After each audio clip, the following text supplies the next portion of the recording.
And we're off to the races. Ladies and gentlemen, I'm beyond thrilled because I have a wonderful, wonderful, colorful, amazing actress, director, producer, a writer. She does just about wears so many hats, entrepreneur. Let's face it, in the year 2026, we have so many more ladies that have found entrepreneurship. That it's now more and more relevant, and fact of the matter is, you see more and more people, ladies, creating their businesses. She's had a business for I don't know how long. We're gonna hear all about it. Um, she's a powerhouse, guys, an international powerhouse in the entertainment scene. She's worked. She's all the way out from Mexico City, but she's lived here for many, many decades now. From Mexico City to Hollywood, guys. She's a trained actress. She has a degree in dramatic literature and theater. Guys, it is my distinct pleasure to welcome Miss Kayla. What? Oh my God, thank you so much, Jim. I'm so thrilled and honored for this presentation and to be here with you today and with your audience. Thank you. Yeah. Oh, thank you. Thank you so kind and gracious to join us. I know you're in the studio working, and I pulled you aside for a little bit. You're always Thank you. you're doing something, man, and that's awesome. You're fearless. You're showing other women out there that you can do it. Tenacity and good work ethic. You're working, and then you got a good break, and you decided I'm going to jump on the podcast. Let's do it now. Yes, Um, of Excited. course. You're Thank all the way you. out from Mexico City, and you started, those were your humble beginnings. You went to UNAM, Universidad de UNAM, la UNAM, ¿verdad? It's a very, very, very great school with so much culture. I remember going there once, and actually several times, and the murals are beautiful. The murals, it's just so much. It's entrenched in so much education and culture, which is what I like about Mexico Agree. City and La UNAM. And so you studied there. You studied obviously dramatic literature and theater there. You got a degree from there. Yes, Um, correct. super, super excited. I wanted to know, you started very early, and one of your biggest films to date here in the United States is Frida, alongside people like Salma Hayek. What a dream! You started very early. You've been doing this for over a period, a span of 30 years, 25 maybe. That's a long time. It's longevity Yes. in the movie industry. When you first started, your parents, were they nurturing, and they liked the idea of you becoming an actress, a superstar, and a star, have a star at home per se? Well, first of all, thank you for having me. Yeah, you're just making it like have an incredible trip back in time, like a little bit of time traveling. Yeah, I mean, I started very young, and my parents had like no connections or no background in arts or entrepreneurship. They did have a little bit of that, but not too much. I guess like those were different times, of course, because now everything seems more global and more competent, like Mhm. between whatever you can create, etc. But yeah, my days in UNAM were amazing. I still remember just to have the privilege to study in those classrooms, in those buildings. You are surrounded by history. The murals, the art. Love it. Sometimes, in my case, many of my professors were like sacred cows of theatrical drama, dramatic literature in Mexico. We had a lot of um, inspiring people, like having conferences there, like Alejandro Jodorowsky, for example, like Wow. great personalities that at that time I was like so young and probably couldn't have the full dimension of who they were, but I knew about their work and I knew about their talent and how they were believing in theater to change, society through education, through different topics, creating different narratives. So all these great playwrights of that time, they did a lot for Mexican culture in theater and in movies. And all that is spread to Latin America and, of course, here to the States, because the, Yeah. the Latino community has embraced very much those. those trends, like Ricardo Montalban, for example, Anthony Quinn. It's Yeah. something, culture is something that even though it happens in a place, like whatever happens in Hollywood or whatever happens in Mexico City or whatever happens in Cuba or whatever, when it's cultural, it is spread through the people and it is spread in so many circles. You're right. It's like a folklore, right? Like a lore. Correct. And it gets passed on. Like in the olden days, we used to sit around when we were kids, right? Sit around. We Yeah. used to call it fogata, right? The little makeshift fire deal and a fire pit, if you will, and we talk and we have conversations and we regale stories. The older people regale stories of old to the younger generations, and that's how ideas were passed along. Now you pick up TikTok and you remember a recipe that, oh, my great grandmother's recipe is on TikTok. Check it out. Exactly. It's Exactly. That amazing. interaction of those are called subtle moments, Mhm. you have the interaction when you can transmit your experience or your wish or your dream, but also you have the emotions because you're there with your people, with your family, with your friends. And those moments create a lot in a person because it gives you the vision, the vision that maybe Yeah. for the future, maybe something that, oh, he's thinking this, maybe that could be me as well. Maybe we can do it together. Maybe I can learn from this person. There's so many different ways to do it. It's the fundamentals of life Yes, to kind of get passed on and kind of start the first laying out the first brick, right? So you can create, and correct. you've created quite a bit. Let's talk about one of the movies that stood out because I know Jim Meskimen. He was in is it Trumped? You were in Trumped I also. wasn't trumped. Yes. And Yes, I was there. yeah, Jim had a school, has a school out in the valley, and I used to Hmm. attend his school with his wife was a teacher there. Oh, okay. It's an Yes, acting I it's think an I think acting we center. shot in his place, right? In his school. Yeah, Is that possible? yeah, it's the acting center. The acting Yeah, center. the Yes, acting center. correct. So I attended that school for a while, a couple years, and it stood out. And how was it working with him? He's funny, right? The guy's Yeah, hilarious. he's funny. This is a very funny way how I got involved in this project. And the story comes like originally I used to have a sketch about Trump 20 years ago at the comedy store. Mm, And this is a sketch kind of um, they used to do as well with Eva Longoria. Eva Longoria left that production, and that's right. then I enter like like just to cover that spot. They needed another Latina, to be Step in. in the group. Yeah. So we did a sketch that it's out there. I'm gonna share it with you at some point, but it was about Trump and The Apprentice. Okay. So he had like this French maid style, which was me, and another assistant that was a Cuban actor. I forgot his name now, but Daniel very Royal? talented. No, Huh? no, no. Daniel Royal was in Trumped, but he wasn't the Cuban actor. No, no, no. This is I'm telling you like years before by The Okay. Apprentice when The Apprentice. At the comedy. Yeah. Go ahead. Yeah, it's like I forgot. Yes, at the comedy store, and then another actress that already passed, Marion. She was like in comedy film. So anyway, we had this sketch, and then 10 years later or something, when I moved to the state, Trump is the president. So the world is totally different.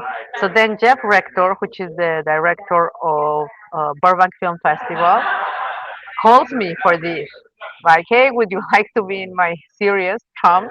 And I was like, sure, I would love to. Absolutely. So he is playing Trump, and then I think Danny is there, like with a character. But I'm doing the same character. I'm doing a French maid, like Hmm.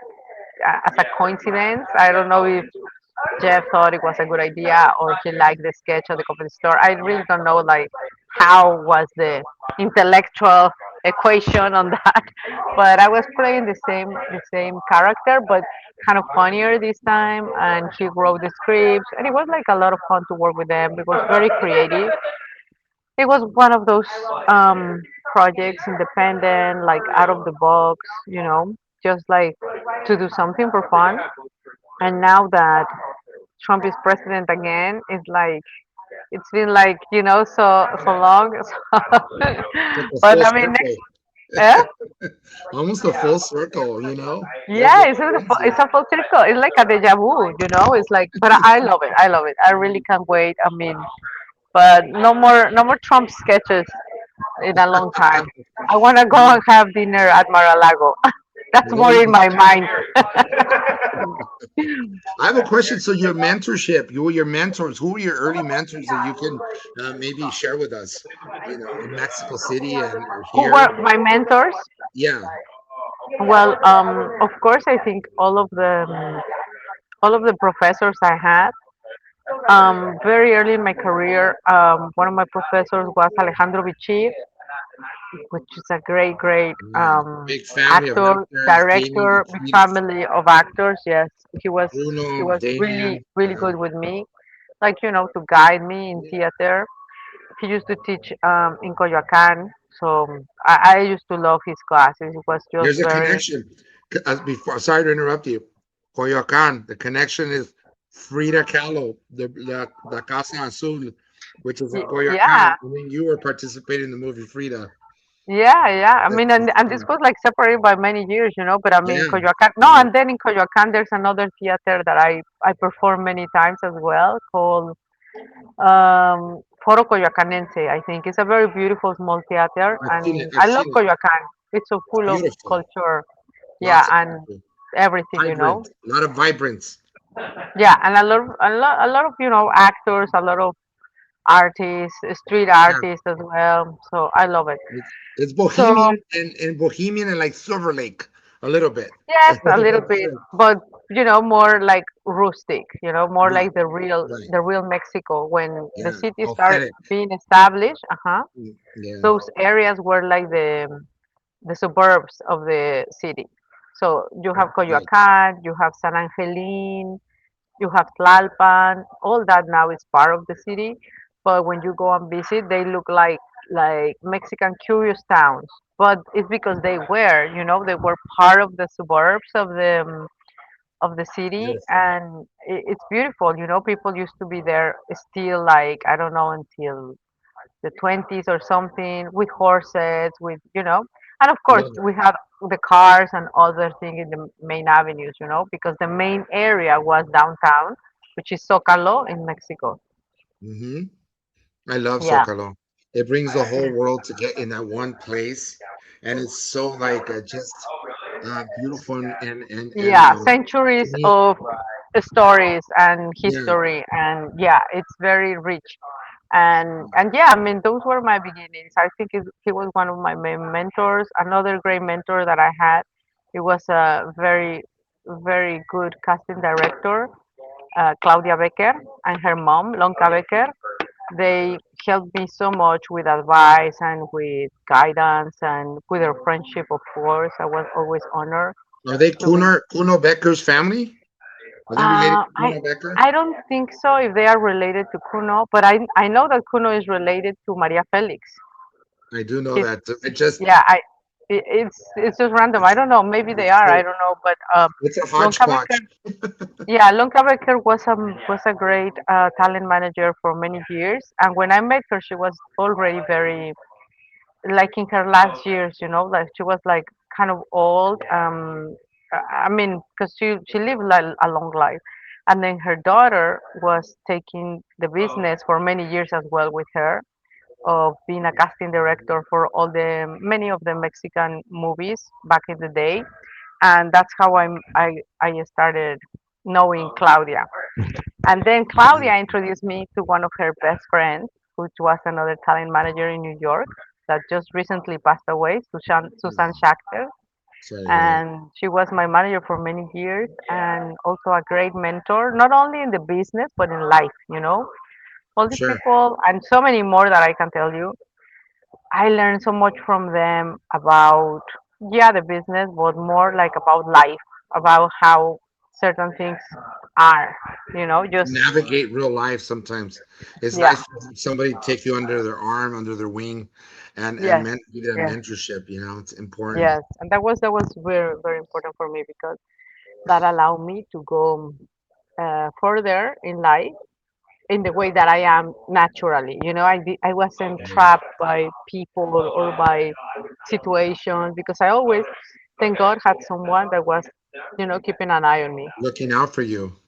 Hmm. Yeah, that's fantastic. A big brother, a big sister. I Yeah, really enjoy that. And you talked about subtle earlier. You said about subtle moments, and those are the subtle moments you're able to talk to someone that gives you some inspiration or even like a kind word or words of caution.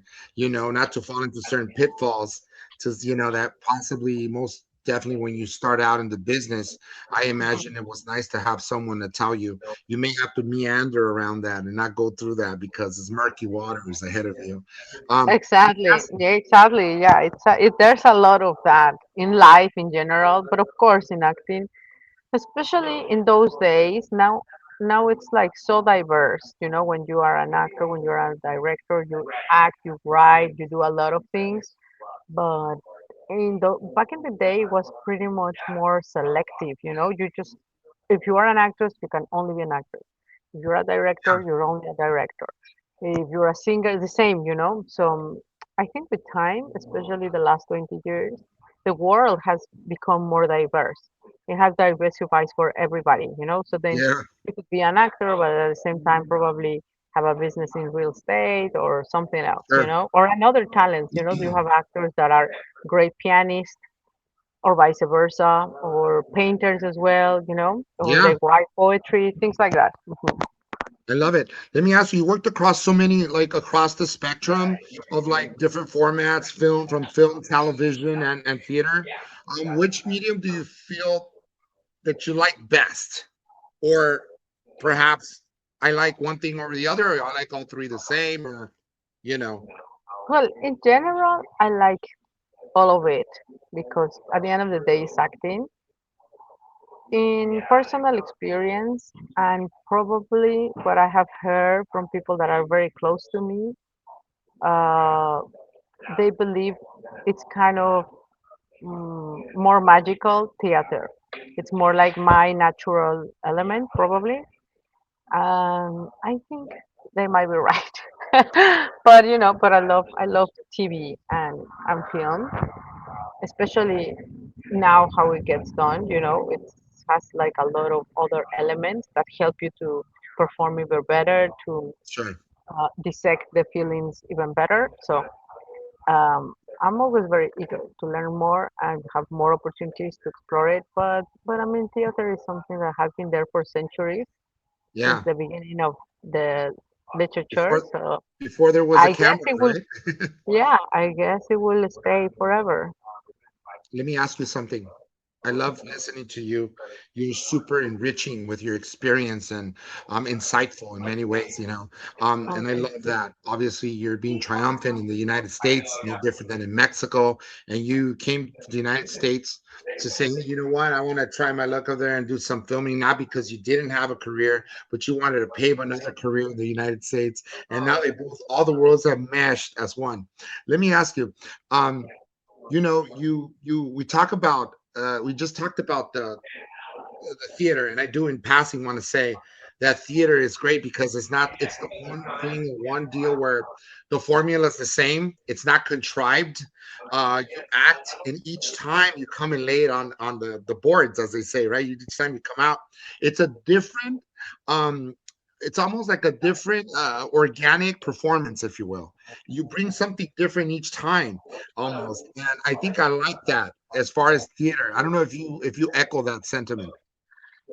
Yeah, I mean, I hear what you're saying, and I agree. Another thing that I don't know, that I could bring to this point is some years ago in the theatrical experience, I started a way of performing that was called the happening. You know, that is theater, but kind of more improv or kind of more organic. Okay. And it's more like one of a time. And when you do theater, like for a season, for a month, 3 months, 4 months, 5, 6 months, 1 year, whatever, you're gonna be on a play. It looks like it's improvised, but it's so rehearsed. Everything, even Right. even the pause that you do, how you breathe, how you drop the text. how you grab your hair. Everything is repeat. Right, right. You could you could watch show number one, show number 20, and it's gonna be exactly the same. And that's one of the disciplines that I really like. But to do that at this point in my life, it takes me, of course, a lot of rehearsal and a lot of time time value, right? So lately, what I have been experiencing a lot is to create theatrical experience that is like just one time, a little bit more like a happening, you know. So I do have my private rehearsals, with rehearsals with my actors and the team or whatever. We do it once, and that's it. I love that. I love it. But Yeah, then you and also it's a different fever, you know. yeah. Do you think a Mhm. lot of that has to do also with all the many years of experience and training you have under your belt? That it gives you kind of affords you a way to sort of play with the craft, if you will. Yeah, I think the experience for sure gives you that forte, that Right, right, certainty that you are gonna make it happen. It's the experience for sure. But in the other hand, I also find it like so difficult to think it in a different way now because we live so overwhelmed, full of so much. And especially, I mean, especially in the States, and especially when you are doing acting, but at the same time, if I have a play, at the same time, I'm on set working, I'm doing a business, I'm doing other things, I'm negotiating my own stuff for my career or whatever. So it yeah, is too much, and you don't have like the same space to breathe 6 hours of healthy rehearsal every day for at least a month and a half. right. We don't have that, It's a in some luxury that you don't have. it's a luxury, and in some productions, if you have the budget or if you have those type of producers, of course you have the luxury. But most of the time, realistically, let's face it, we don't have that. We pretty much independent artists. We push to make it happen. We push against time. We push against budget. We push against even the clients or the sponsors or the people that want to make it happen. Because we have to go to try to give the best of what we have with what it is possible. Yes. So we're pretty much artists, I think, nowadays, creating against all odds. But that's part of the art. That's the type of art that we can do. Beautiful. Let me ask you the difference between shooting in Spanish. Like, say you did a soap opera or novela in Spanish in Mexico. Was there in the olden days? I hear they used to have little buds in their ears. Is that truth, or how Yes, it's true true. is that? Yeah, How what? and How kind? they would feed you. They would feed you the lines through the bud. Is that really a fact? Because a former actress told me this, and Yeah, that's a fact, and it's been very. I don't know. People have their opinions, but for me, as an actress, I'm an actress that I can act. right, So I have no prejudge about technology because the right, bot exists forever since the 80s and it's just technology. So it makes you better worse actor? I think it makes you a better actor, not because it's feeding you the lines, but also because you are listening the director. When you are shooting on format of a soap opera, you are isolated from the director. So you have a yeah, rehearsal and all that. Of course, you study your lines before. Most of the times, you know the lines by memory because it's not yeah. that difficult. You're off You book, know yeah. what is happening, and then you have the blocking. You have to be here, here, there, whatever, wherever, and you have your own narrative of the character. Your emotions. Mhm.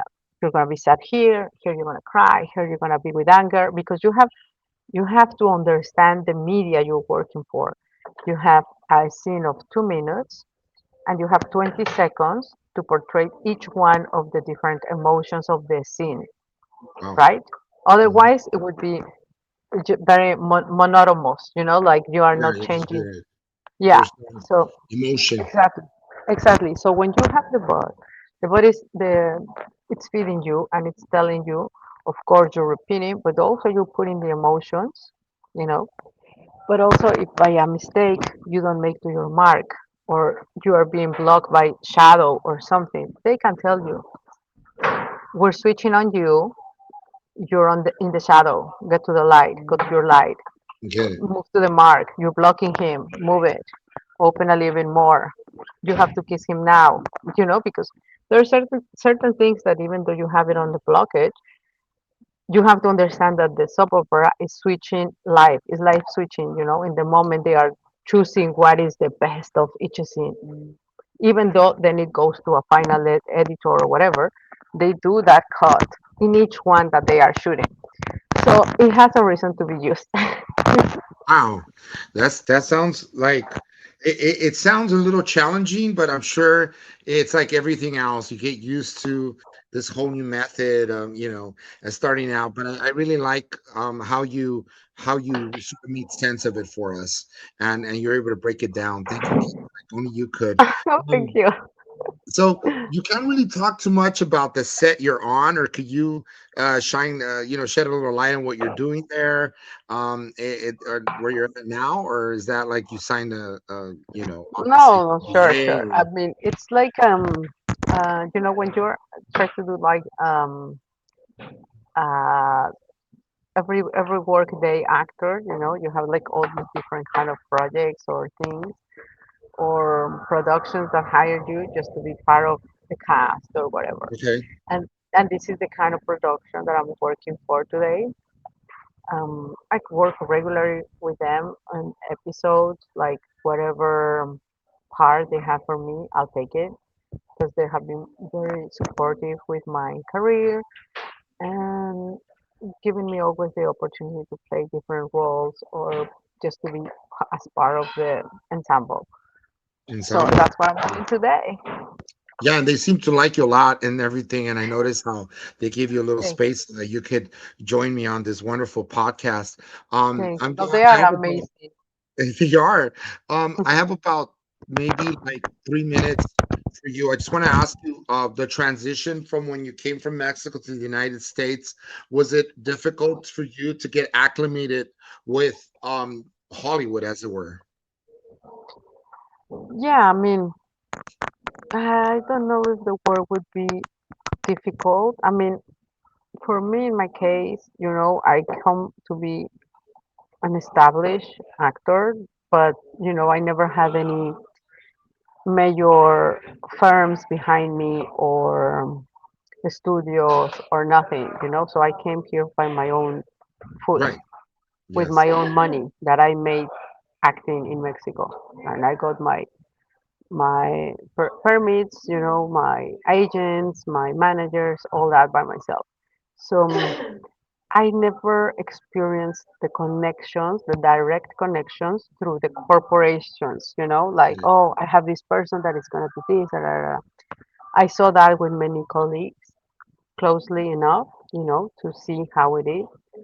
But it wasn't my personal road, it was always more, you know, it involves more accountability of what you do, but also it Yeah. kind of gives you more freedom in what you do. But also it's kind of more difficult to get to those circles, to the Right. circles that are deciding or that are, when somebody can help you in or bring you in or something. So I wouldn't say difficult. It's just different, I think, Right. and a lot of that it depends on who is behind you or how much money you have to sustain. Because for me, I mean, I always had my businesses and all that, but there's people that come already with work and they are gonna Mm, sign something for half a right. million or 5 million. So then they don't need to worry about all the other things that I need to worry. You know? Right. Yeah. Um, that's amazing, and I love your journey. Thank you so much for sharing your journey. I want to ask you one last thing. How do Oh, you stay thank you. motivated? How do you keep yourself hungry creatively? You're just always about it, and you're on to the next thing, on to the next thing. Love it. I really don't know. I think it's probably something that you are born with. I don't know. But one thing that always keep me moving me is that I don't like to feel very comfortable, and I don't like that people get comfortable with me. So that Okay. always makes me move.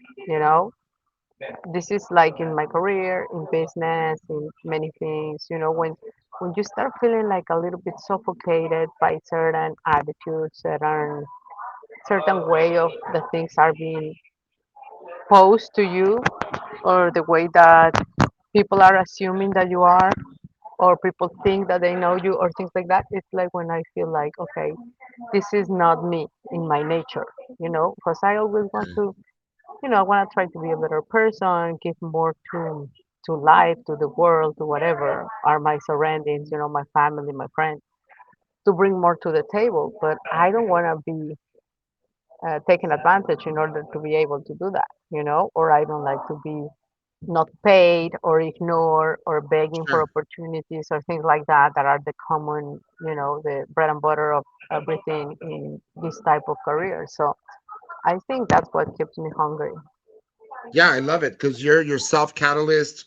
You're just that. You have exactly what it takes to boost you to the next level. You're always just innovative, creating new things, and I love it. You're like a one person show. Many a times you can do it all: producing, directing, writing, and everything. What do you have? What's next for Kayla? Do you have anything down the pike you'd like to share with us? Well, I mean, definitely I'm gonna do another interesting thing for a theatrical show. I'm still working on that. I have like before finishing the year 4 great ideas that it would be Okay. great to make them, but of course each one of these ideas takes a lot of time and money. So I'm trying to choose one, what it would be the best, and I Yeah. would like to do it with some other artists so I can collaborate with some other of my colleagues. So that's for sure one of my main projects that I have visualized for this year. Let's see how it goes. And definitely, well, I would like to continue acting and, growing my company. Yeah. That's the main thing. And I'm very pleased with results every year, but at some point you want to just grow it for real. Yeah. So I think I'm Most in that definitely. point that I'm just trying to put all the fire there. I love it. I love it. I can hardly wait to hear more about it. Hopefully, we'll have a second shot at doing this a second time and a third time. Kayla, Of thank you course. so much. You're a muse to us, and thank you so much for Thank sharing your, you. your beautiful gifts to the world. Thank you, and I'll let you get back to acting, and we'll talk to you very soon. Okay? Thank you so much. Thank you, everybody. Thank you for having me in your show. And thank you. I'm very, very grateful and honored to be here. And I hope to see you all of you very soon.